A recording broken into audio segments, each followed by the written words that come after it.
نہیں کریں گے، اس لیے کہ انہیں پتہ ہے کہ ہم نے آخرت کے لیے کیا بھیجا۔ لیکن جی پہلا حکم آ گیا یا ایھا الذین آمنوا کہہ کے، پہلی آیت قرآن پاک کی پہلے سپارے میں پہلی آیت جس میں اللہ نے کہا یا ایھا الذین آمنوا، تو پہلا حکم آمنوا کہہ کے آیت نمبر 104 میں جو اللہ نے حکم دیا ہے نا، وہ نبی پاک کی تعظیم کا حکم ہے۔ پہلا حکم ہی اللہ نے حضور کی عزت اور ناموس کا ارشاد فرمایا۔ پہلا اس ترتیب کے لحاظ سے وہ ہوا یہ کہ جب نبی پاک کو بات ارشاد کرتے تو صحابہ کرام اٹھ کے عرض کرتے رائینا یا رسول اللہ، حضور سمجھ نہیں آئی ذرا رعایت کر دے۔ تو یہودیوں کی عبرانی زبان کے اندر نہ ذرا کھینچ کے پڑھتے تھے رائینا، تو اس کا معنی بنتا تھا معاذ اللہ اے ہمارے چرواہے، بکریاں چرانے والے کو بھی وہ رائینا کہتے تھے۔ تو جب صحابہ یہ کہنے لگے تو اللہ نے منع ہی کر دیا، فرمایا میرے محبوب کے غلاموں، اس لفظ کے پیچھے چھپ کے، اس لفظ کے پیچھے چھپ کے لوگ میرے نبی کی بے ادبی کر جاتے ہیں، تو جس لفظ کا کوئی ایک معنی بے ادبی والا بنتا ہو وہ لفظ بھی میرے نبی کے لیے نہ کہو، لفظ وہ والے کہو جس میں کوئی بے ادبی کا معنی نکلے نہ۔ یہاں لوگوں نے بڑے بڑے لفظ نہیں بول دیے، پھر کہتے میرا مطلب یہ تھا، میرا مطلب وہ تھا، تو تو نے وہ لفظ بولا کیوں جس کا کوئی غلط مطلب بھی نکل سکتا تھا۔ اللہ نے فرمایا یا ایھا الذین آمنوا لا تقولوا رائینا، اے ایمان والو رائینا کہو ہی نہ۔ تو یا اللہ کیا کہیں؟ فرمایا وقولوا انظرنا، تم کہو یا رسول اللہ ایک نظر فرمائیے۔ انداز دیکھیے، انظرنا ایک نظر۔ تو ہمارے بزرگ تو پہلے بڑے پیار والوں نے کہہ دیا یا رسول اللہ انظر حالنا، کہتے کہاں سے لاتے ہو جملے؟ میں نے کہا اللہ کی کتاب سے۔ یا رسول اللہ انظر حالنا یا حبیب اللہ اسمع قالا، تو تم کہو انظرنا، محبوب نظر کرم کرے، واسمعوا، اور کیا ضرورت ہے دوبارہ پوچھنے کی؟ اللہ کہتا ہے پہلے ہی دھیان سے سنا کرو، پہلے ہی واسمعوا، پہلے ہی احتیاط سے سنو، وللکافرین عذاب علیم، اور کافروں کے لیے دردناک عذاب ہے۔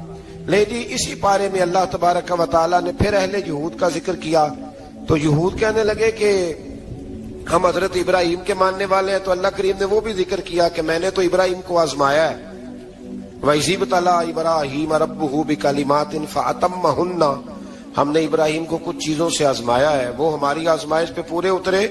قَالَ إِنِّي جَاعِلُكَ لِلنَّاسِ إِمَامًا، تو پھر ہم نے انہیں کہا کہ ہم آپ کو پوری دنیا کا امام بنائیں گے۔ وہ آزمائش کیا تھی؟ آگ میں جانا بھی آزمائش، بیٹے کا نہ ہونا بھی آزمائش، بیٹا ہوا تو پھر اسے وادی غیر ذی زرع ان میں چھوڑ کے آنا بھی آزمائش، بڑا ہوا تو پھر ذبح کرنا بھی آزمائش۔ فرمایا جہاں جہاں آزمایا ہے نا، ابراہیم ہماری آزمائش میں پورے اترے۔ فرمایا تو مفت میں حضرت ابراہیم کی اولاد بنتے ہو اور ان کا نام لیتے ہو اور ان کے ساتھ اپنا تعلق بناتے ہو، دیکھو تو صحیح وہ کتنی آزمائشوں سے گزرے۔ تو اس کا بھی اللہ نے اسی میں ذکر فرمایا۔ اور پھر وہ بات کرتے تھے حضرت یعقوب کی اور حضرت اسحاق کی، تو فرمایا وہ تو ہمارے اتنے خاص بندے تھے کہ وصال کا وقت بھی انہوں نے اپنی اولادوں کو نصیحت فرمائی تھی کہ اللہ کی توحید پہ قائم رہنا، اس کا ذکر بھی اللہ نے اسی پارے میں بیان فرمایا۔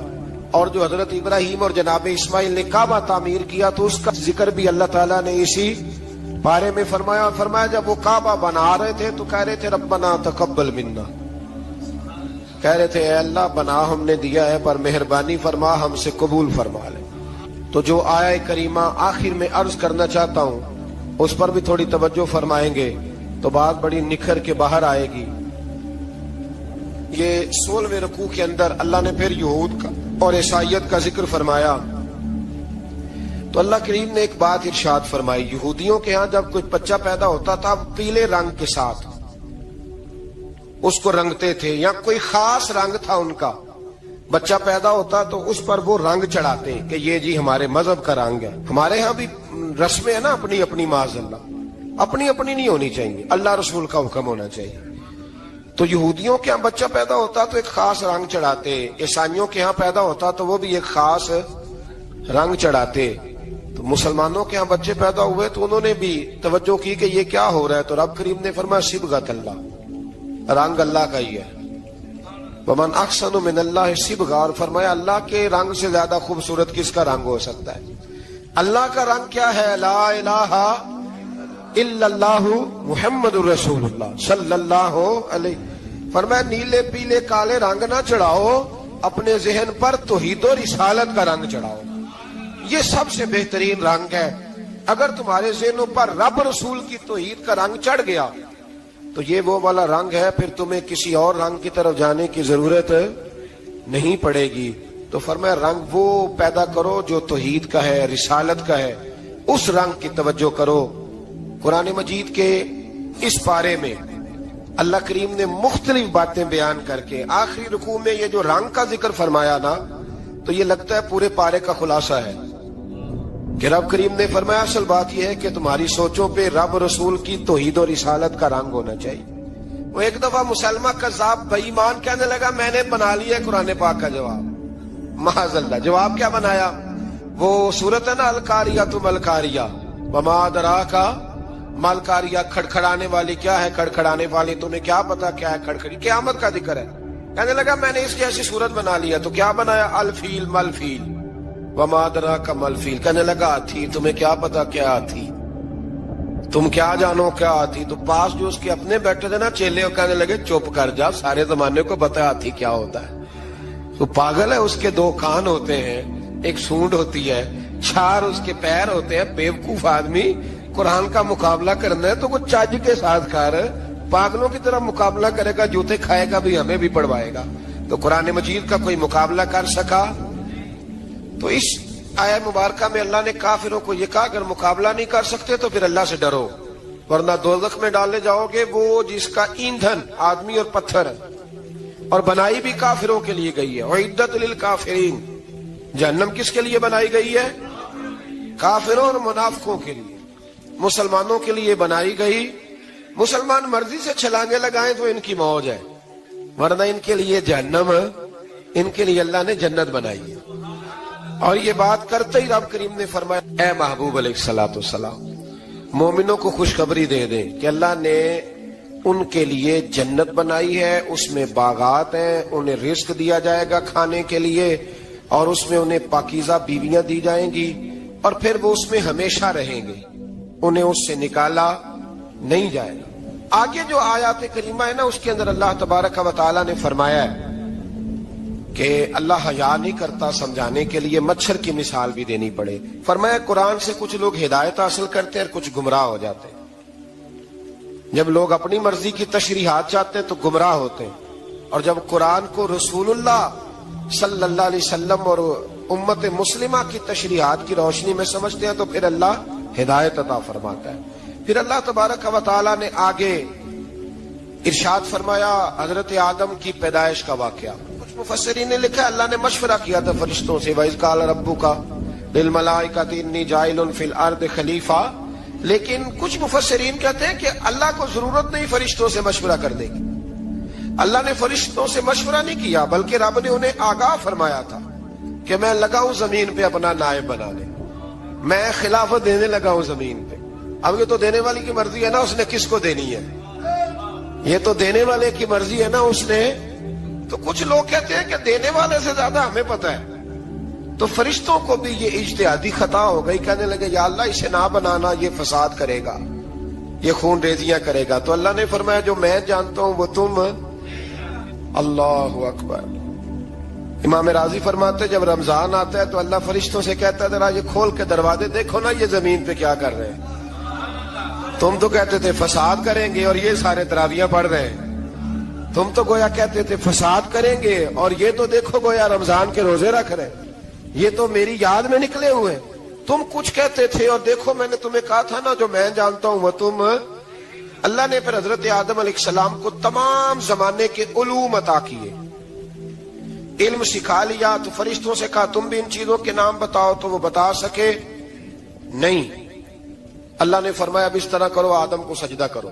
سب نے سجدہ کیا سوائے وہ. کہنے لگا یا اللہ صرف تجھے ہی کرنا ہے. کرنا بھی صرف اللہ کو چاہیے، پر رب کے آگے بھی جھکنا چاہیے، اور جس کے سامنے رب جھکائے نا وہاں بھی. اور یہ جو عاجزی ہے نا، یہ جو جھکنا ہے، یہ علم کے آگے ہے. ہماری مصیبت یہ ہے کہ ہم علم کے آگے بھی گردن جھکانے کو تیار نہیں ہوتے، وہاں بھی ہم خود عالم فاضل بن جاتے.